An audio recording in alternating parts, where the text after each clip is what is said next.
Well, it's a cold wintry night. You might even see the steam coming out of the breath. So I need a nice big strong beer to warm me up tonight. Been a while, I know. Unfortunately, computer troubles and not been in the best of health. So beer wasn't on the menu, shall we say. But we're going to make up for that tonight with a 10%er. This is a Struise Reserva Triple X Bourbon Barrel Aged Rye. Now they say triple on the label. I believe some of this was possibly a little bit of a mix-up and confusion when they was contract brewed, because it is classed as a quad. Crack into it. Slight little hiss, bit of a gush coming out the bottle. Unfortunately, there might have been the journey down the bottom. Doesn't look like it's disturbed too much yeast. I can smell quite... we've got a few bits in there, but never mind. It smells, it looks quite thick actually, the way it's running out of the glass. There's a few floaties in there, but nothing too major. A little bit of spillage on the stainless steel top. I'll show you the label. There will be a picture on the intro with a link to the beer from, of course, beersofeurope.co.uk, the channel sponsors for this segment of beer reviews.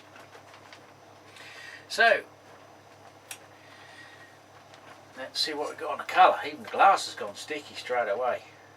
I can see the little part that goes, I believe there are some spices in here, so it could, they do make quite a statement, a proud statement, that the beer is bottle conditioned, never filtered, nor pasteurised. This is alive. Candy sugar, malt hops, yeast, and rye. So should give it a little bit of a spice with the bourbon barrel aging.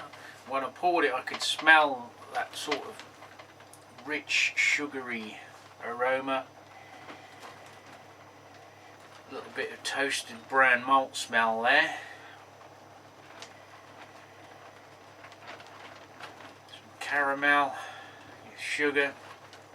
It looks, I'm just guessing that this is going to have a fairly good mouthfeel, because in the glass it does seem quite viscous. Holding that big billowy, not billowy, thick tight off-white head.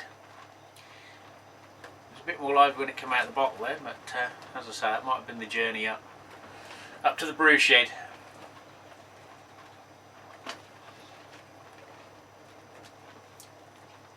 Very sweet, with a back bitterness.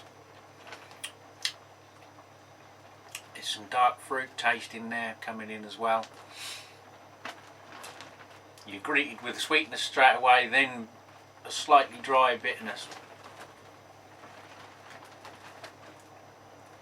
As I said, that mouthfeel is really fair. It's almost like a melted toffee. A little spillage on the glass is making it sticky, so you know it's quite a sort of thick, resiny beer. It's not overpowering now. There's a little bit of alcohol on there, but it's well blended. It's like having an Irish coffee or a cream. It's got this nice rounded finish. It is, I know I say this quite a lot, but it is a drinkable beer. It is another one that could get you in a lot of trouble at 10%. But it's just smooth, slightly creamy almost. Carbonation is just spot.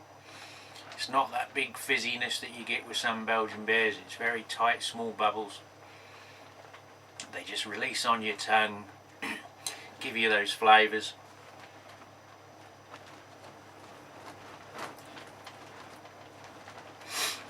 Just dark fruits, date, not so much plummy, but you get those dark fruits, stewed fruits, really sort of rich, sweet, but it's balanced off with that bitterness, so it's not, you know, oh, I don't like sweet beers. It's not going to be, you know, it's not lactose sweet. It's got that creamy smoothness that you get with, say, like a lactose milk steak. Light carbonation. Getting a little bit of the yolk, but not a lot. I don't. I think the bourbon's now starting to come through with the heat of the alcohol. Could just be that from the fermentation. But yeah, I like this. This could be going up in the top 5 of beers.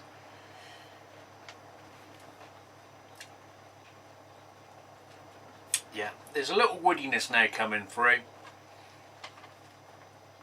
Not overly oaky, but there is that sort of dry woodiness coming out as well. The floaters aren't really proving a problem. It's so smooth. They're just in suspension.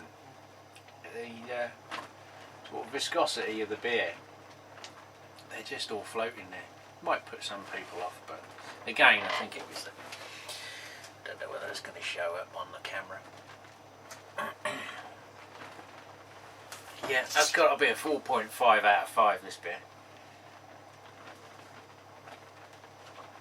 Not that I normally score them, but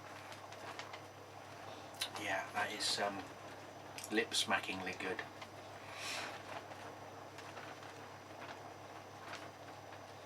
So it's not a session beer, but it could easily drink like one. If I had something like this on tap, I would be more than happy having a wee one or two. It's definitely an after dinner beer. It's not a drinker with the food. It's more of the brandy after the meal replacement. You can see the alcohol resin is just sticking to the glass along with the foam and the lacing. That is just so slow. It's like slow-mo. I love it.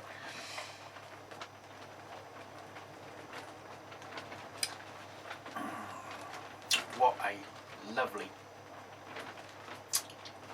well, I can say it's sweet enough to be a dessert beer.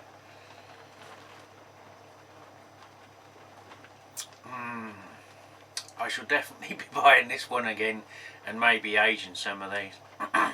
There is a couple more on their stable that I want to try, so you may see some more of those coming up on the channel reviews. Thanks again to Beers of Europe, the channel sponsor. Tune in for the next one. We will see you again. Oh, I like it.